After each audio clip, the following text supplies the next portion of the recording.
Alhamdulillah wa salatu wa salamu ala rasulillah. La question numéro 19, le cheikh nous dit Ma hiya shurutu shahadati an la ilaha illallah allati la tanfa'u qailaha illa bijtima'iha fi.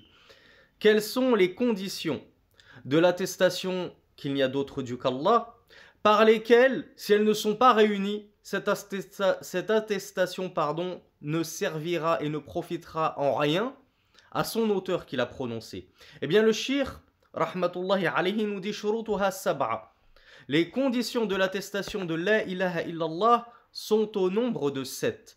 La première, al-awwal al-ilmu bi ma'naha nafyan wa ithbatan, c'est-à-dire la connaissance, la science de ce qu'elle signifie. En termes d'attestation, d'affirmation, j'affirme qu'il n'y a et de négation. Donc, je négationne qu'il existe d'autres divinités véritables et j'affirme que la seule qui existe et qui est véritable, c'est Allah subhanahu wa ta'ala. Et bien sûr, ces 7 conditions, on va les voir chacune de manière individuelle et en détail. La deuxième condition, athani istiqanul qalbi biha.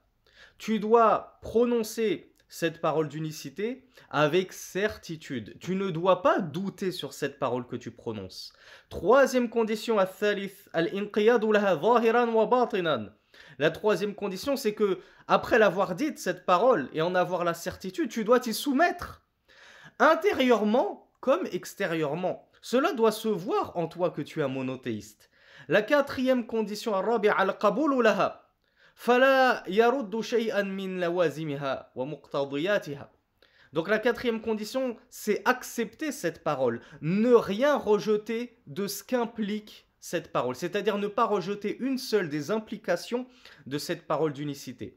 Al-khamis, al-ikhlasu fiha, bien évidemment, cinquième condition, c'est le fait de prononcer cette parole en recherchant uniquement la face d'Allah subhanahu wa ta'ala. Et je ne dis pas cette parole pour chercher quelques biens mondains.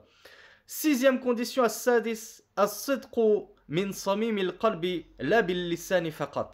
La sixième condition, c'est de prononcer cette parole avec sincérité. Et une sincérité qui vient du fond du cœur.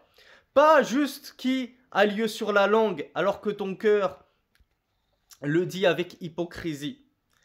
Et la dernière des conditions, as-sabi' al-mahabbatu laha wa li ahliha wal muwalatu wal mu'adatu li ajliha.